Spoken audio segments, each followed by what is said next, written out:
last night. One of the best college games, Ocho, that I've seen in a very, very long time.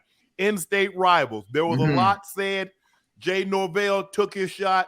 Hey, you know, my mom taught me that when I'm in a room, I take off my sunglasses, I take off my hat, basically implying or inferring, or you can make reference to that Deion Sanders' mom didn't raise him the correct way. But there was a lot to be said, and so we knew the game was going to be a lot of pushing and a shoving, and I thought they'll let the emotions get away from them for too long. I understand that, you know, look, you can't take no shot at my coach. You can't take a shot at my family because I'm going to take my shots back at you. And so for me, Ocho, I thought the coaches, both coaches, should have got a hold of their team a lot sooner. That withstanding, it was an outstanding ball game. What was your takeaway? Listen, it was a beautiful ball game. It was a great ball game. Penalties, in fact, are the reason why Colorado State didn't win that game. 17 for $182. Set for $182. If you take away some of those penalties and had a little bit more discipline, if the coaching was better, did his mom teach him that? His mom ain't teaching that. He wouldn't have been able to stand on that hat and glasses comment. Right. But obviously it didn't go in his favor. But that was one hell of a goddamn game. All jokes aside, that was a great game. One of the best collegiate games I've seen this year so far. Oh, it's the best game I've seen this year thus far. One of the best games that I've seen in a very long time. You know, you say 17 penalties for 182 yards. Yes, one of two things is going on here, Ocho. Either you're coaching it or you're condoning it. Which is it, Jay Norvell? There's one. Players take on their coach's attitude. Yeah. So either you coach that or you condone that. There were two cheap shots. And it almost put out one of their best players. It put out one of their best players, Travis Hunter. I don't know why that's not a targeting call because the safety waited till his guy got out of the way and then lowered a cheap shot on Travis Hunter. And then we saw the defensive end, Kamara, basically bear hug after the ball is thrown, pin him. So now he can't get his arms out to protect himself and drop all of his body weight on top of them. And Jay Norvell is talking about after the game, well, I don't know how we doubled them up in penalties because you were playing dumb football. Listen, you coaching dumb football. That wasn't even coaching dumb football. That was, it's okay, I'm going to take that one. That's what that coach said. And I can tell by the... So he's condoning it. He condoned that. You can tell by the safety's mannerism after he made the hit. He relaxed. He's not even chilling. He knew it was okay to take that shot. Right. And he knew, said, if you get a flag, don't worry about it, coach. That one's on me. I guarantee you could just tell. You could tell. Yeah, they were trying to send a message because there were a lot. If I'm not mistaken, I think the Buffaloes were favored by 24 points. Obviously, they didn't win by 24, and the game was in the balance. You have 11-point lead in the fourth quarter, and if you play smart football, you play disciplined football, as you mentioned earlier, you're probably going to get out of Colorado, out of CU, out of Boulder with a dub. With a W. With a dub. And now you get bragging rights. Now you get to go in front of ESPN. You get to go on your soapbox and, this is why I take my glasses off, and this is why I take my hat off. Now you got to take your hat off, your sunglasses off with your tail between your legs and going right back up to Fort Collins because you caught that L. Shedeur Sanders. I don't know if you saw this, Ocho, but I tweeted, I said, you know what? He has a single-digit number like Elway. Let's see if he can put a drive together. Make a reference to the drive that Elway had in 86 in Cleveland. He goes 98 yards. Down the field.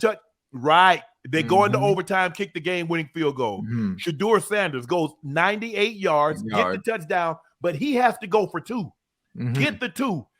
And Coach Prime did something I don't think I've ever seen a college coach do going into overtime. Win the toss and take the ball. Because I want to know what I need. Do I need a field goal to win? Do I need a touchdown? One or the other. If I get the touchdown, do I go for two? Right. He says, you know what? I got a hot quarterback. And Shedeur, I trust. On money, they got in God, I trust. Coach Prime says, with the football game, in Shedeur, I trust. He put the ball in his hands and says, I want to put pressure on them. I don't want, it ain't no pressure on us because I got the best player on both teams. And I want him with the ball in his hands. Listen, when Prime made that decision to take the ball first, that is the ultimate trust in his son. The ultimate trust in his offense. The ultimate trust in everything that he talks about and believing in everything that they have in that locker room. The fact that he did that, which is almost frowned upon as a coach. Yes. Always wanted to, you don't want the ball first. Because you're letting them know what they need to do. Bingo.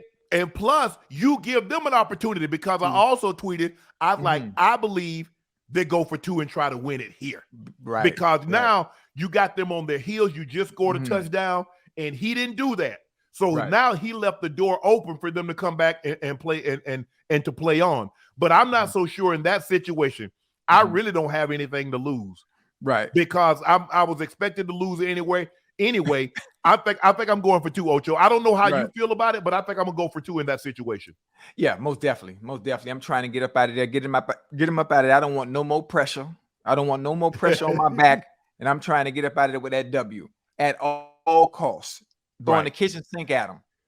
Man, I'm looking at Shador, and he had a slow start, but he ended the game 38 of 47, 348 yards, 4 touchdowns. He did have that pick that carried him off of his receiver off his receiver's hands.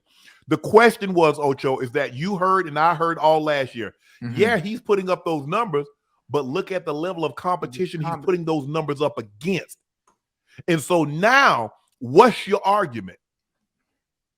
There is none. There is none. And I will constantly say this. This is a testament to players that feel that they have to be at big Power 5 schools in order to get noticed. If you can play the game, it doesn't matter where you go. They will find you. Yeah. You could listen. You could be if you was a nun and you was playing with the Sisters of the North at a Catholic church in the North Pole. Yes. And you good, they will find you. They will find you. Where you go is what you do once you get there. I don't care who you are. You know what? Understand it. You don't have to go to no school and sit down for 3 years. No. You don't have to go sit down and wait till your senior year to play. You can go somewhere, and if you really like that, if you really him, quick story. When I was in high school, right? Right. Let me tell you something, real small, real. Just about being in high school. My head coach. You know what my first name was? What? I am. You are what? I am. You are bitch. No. I am. You know what my last name was? What? Him. Yeah. It don't matter what Ocho, they say you didn't start till your senior year. Don't do me like that. That doesn't like that. If it's a lie, they told it in the barbershop. But you know that in the barbershop, I don't know what's true and what's real. Don't do me like that. Listen, you know who was on my high school team? You listen to me? Samari Roll, Dwayne Starks. That's why I know you wasn't no DB. Because what you keep telling me, you told me I wanted to be a DB. But this is what I know about players, about athletes. Cream rise to the top. I don't care how crowded that DB room was. If you like that, guess what? I go in there and clear it out. Oh no, Mr. Brown wasn't having that. Mr. Brown wasn't having that. No, your skills wasn't having that. But let's get back on top. But I'm looking at but that game last night. The Buffaloes had every reason to say, you know what, man, we just don't have it tonight. We had some penalties and costly situations. How many times did they allow them to run the drag or what we call a shallow cross, Ocho? Over and over. And it was in man every time. I'm like, I to myself, I'm like, what we just go zone. Just pass that off. Just go and pass it off. What we doing? Oh, I can't even remember number 14 name. I don't know how many drags he caught. He caught 16 passes. Screaming. He caught 16. He had 17 targets, 18 targets, caught 16 passes. But basically all he was catching was shallows. Yeah, the shallows over and over and over. And they didn't want to make the adjustments. They didn't want to make the adjustments, but everything panned out the way it was supposed to. The way it's supposed to, not the way I thought. Listen, I'm gonna be honest with you. I'm not gonna sit here and lie. I love Prime to death. I love Prime to death. I thought that game was gonna get away from me. Yes, I did too. Honestly, I really thought the game was gonna get away from me. I was rooting for him. I thought he had his guys. I thought he had his guys too amped. I thought they were too amped. I thought they were too. Yeah. Here's the thing: you can take something personal, but not make it personal. Right. And I thought they had started to make it personal. And I thought that they had started to get out of who they were in order to get at them. Once he was able to get them in at halftime, settle them down, and let them know, hey, calm down. At the end of the day, It's not whether or not, hey, only the 24 points, it matters to DraftKings. Yeah. It doesn't matter to us. As long as we win the game, I'm good. Right. I believe in all of you guys. And the one thing I love most about Coach Prime is that good or bad, he's always encouraging his players. He's hugging them. You okay? Maybe coaching over, because I remember, and you grew up probably you're a little younger than I am, Ocho, but I remember when coaches used to grab you by your face mask, pull you, punch you in your chest, kick you in your butt. Wait, maybe because Coach Prime doesn't do that. Right. He's not coach material. Right. Because he's so encouraging, because he's so loving, so he's so complimentary, and he treats every one of those kids like they're his actual kids. Right. I mean, Coach Prime is different. Coach Prime is different. It's one that the players can relate to. I think a lot of coaches envy that. He doesn't have the typical style of saying all the right things or going into your home and having to lie to your family and telling you things just to get you to come there. And once you get there, they really don't treat you the same once they got you in-house. Things change all of a sudden. Right. But Prime is very authentic. He's original.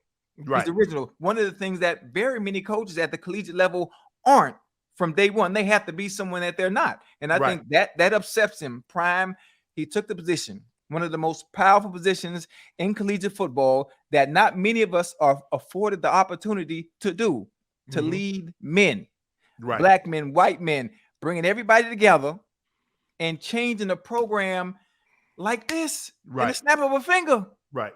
That's unheard of, man. It is. You got people taking shots at you that have nothing to do with the game of football. Right. Nothing to do with football. My blessing ain't got nothing to do with your blessing. At all. At all. How many times have we seen Coach Prime give interviews with with his sunglasses on, with his hat on? It wasn't like he just started this when he did it this week. Oh, I'm playing Colorado State. Well, let me see if I can get up under their coach's skin by doing an interview like this. He's done this before. So this is not out of character for him. He's been doing it since the 80s. Since the 80s, since the 90s. You know, it's just him. It's always been him. But the fact that his makeup and DNA isn't similar to theirs, right? Okay, something ain't right. Okay, we don't like it. Right. They find a reason. You know what I'm most excited about? Why I wanted them to win? Obviously, I wanted them to win because I believe in Coach Prime. He's a good friend of mine. But I wanted these naysayers and these haters to wait another week before they got something negative to say. That's all. That's really the reason. You know, hey, I wanted Coach Prime to go 3-0. But I just wanted the haters to have another week. They got to bite their tongue because you know as soon as they lose a game, they're gonna spill out. Yeah, they are. And that's a part of life. Everybody waiting on that downfall. Everybody's waiting on that downfall. Yes. And what it makes me think about is think about some of the best players ever that have done it. Your Tom Brady's, your Floyd Mayweather's, your Serena Williams. Yes. It gets to a point where you're so good at something, you do it your way. You got people watching and tuning in just to see you fail. That's the thing. They're not watching. They just want to say, you know what? I was there, or I watched when Floyd got beat. I watched when Deion lost his first game, or when Tom Brady did. But see, they wanted to be in dramatic fashion. See, they don't just want you to lose. They wanted Floyd to get knocked out. They didn't want to go to a decision. They wanted to get knocked out. They wanted Serena to lose in straight sets, 6-1 and 6-love. Yeah. So that's what's most disappointing. And a lot of people, it's some for the other side, but it's a lot of people in our community that's rooting against time. And that's what's most disappointing. You think so? Listen, I mean, you would know better than me. The landscape for you and your moral compass and your antennas is out there a little bit more than I am. But everybody on my end, we loving it. I'm sure you probably on the other side of the spectrum. I just ain't seen none of us really not root for. How could you not root for that? Because how could you not root for that? Because it's not your success. I want my success, and if I'm not successful, when they say misery loves company, why would I cheer for you when I'm over here sad and I'm disappointed and my life isn't going well? Like the reason why your life isn't going well is because Coach Prime is doing good at Boulder. Right. That's why your life isn't well. That's why things are not going well for you. And that's what I just told you last week. That's what I just told you last week when we just talked a few days ago, not too long ago. Yeah. If you focus on what's on your plate, if you focus on what you got to eat, and you lock in on what you got to eat and what you need to do to prepare your meal, and stop worrying about everybody else recipe, you gonna be all right. But we always in everybody else food trying to see what they eating, and you wonder why our shit don't taste right. Ain't got no goddamn season or flavor. Yeah. Man, it ain't even Sunday. It's Sunday too. Don't make me preach today now.